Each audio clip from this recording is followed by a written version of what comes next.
Hello viewers, আসসালামু আলাইকুম। কেমন আছেন সবাই? আশা করছি আপনারা সবাই আল্লাহর রহমতে অনেক বেশি ভালো আছেন। তো আপনারাও কি আপনাদের বেগুন গাছে প্রচুর পরিমাণে বেগুন ধরাতে চান? তাহলে আমার দেখানো পদ্ধতি মতো যদি একটি ডিম দিয়ে এই উপাদানটি তৈরি করে আপনাদের বেগুন গাছে দেন, তাহলে দেখবেন আপনাদের বেগুন গাছের দ্বিগুণ ফলন বাড়বে। তো চলুন এবার শুরু করা যাক। সবার প্রথমে আপনাকে নিতে হবে একটি ডিম, সেটি হাঁসের বা মুরগির যে কোনোটি হলে হবে। এবার নিতে হবে আজিনোমোটো বা টেস্টিং সল্ট। এটি আপনারা যে কোনো মুদির দোকানে পেয়ে যাবেন। ভারতে আজিনোমোটো আর বাংলাদেশে টেস্টিং সল্ট। এতে রয়েছে মনোসোডিয়াম গ্লুটামেট। এবার একটি খালি পাত্র নিয়ে নেবেন। আমি এখানে একটি লেয়ার মুরগির ডিম নিয়েছি, আপনারা যে কোনো ধরনের ডিম নিতে পারেন। এবার এটিকে খুব সাবধানে ফাটিয়ে নেবেন, যেন মাঝখানের হলুদ কুসুমটি ফেটে না যায়।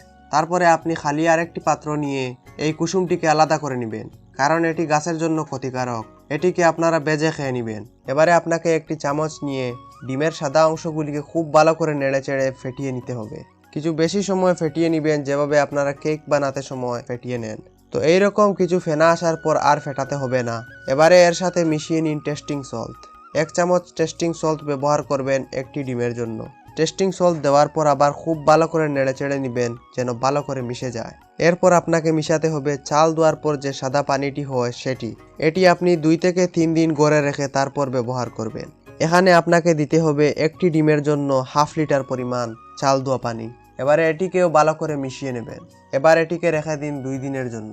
2 দিন পর দেখবেন ঠিক এই রকম হয়ে গেছে। আবার এটিকে একটি চামচ দিয়ে ভালো করে নেড়ে নেবেন, যেন নিচে বসে না যায়। এখন নেবেন আরেকটি পরিষ্কার পাত্র এবং একটি গ্লাস নিয়ে 3 গ্লাস পরিমাণ উপাদান এই খালি পাত্রটিতে নিয়ে নেবেন এবং এই 3 গ্লাস উপাদানের সঙ্গে আপনাকে মিশাতে হবে 2 গ্লাস পরিষ্কার পানি। পানি দেওয়ার পর আবার একটি চামচ দিয়ে ভালো করে নেড়ে নিন। এরপরে আপনাকে এটিতে অ্যাড করতে হবে ভিনেগার। ভিনেগার আপনি 2 ফেনা পরিমাণ নিয়ে নেবেন। যাদের ঘরে ভিনেগার নেই তারা একটি লেবু নিয়ে সেটির রস মিশাতে পারেন। আবার এটিকে ভালো করে নেড়েচেড়ে নেবেন, যাতে ভিনেগারটি মিশে যায়। ভিনেগার দিলাম বেশি দিন সংরক্ষণের জন্য। এবারে এটিকে একটি প্লাস্টিকের বোতলে ভরে নেবেন। আমি আপনাদেরকে দেখানোর জন্য একটি বোতলে ভরে দেখাচ্ছি। আপনারা এই দ্রবণগুলি বেশ কিছু বোতলে বা বড় একটি বোতলে সংরক্ষণ করতে পারেন। এবার এই বোতলটিকে রেখে দিন 5 থেকে 7 দিনের জন্য। 7 দিন পর এটি ব্যবহারের উপযোগী হবে। এটিকে আপনারা স্প্রে করে বা বেগুন গাছের গুঁড়ায় দিলে খুব ভালো ফলন পাবেন।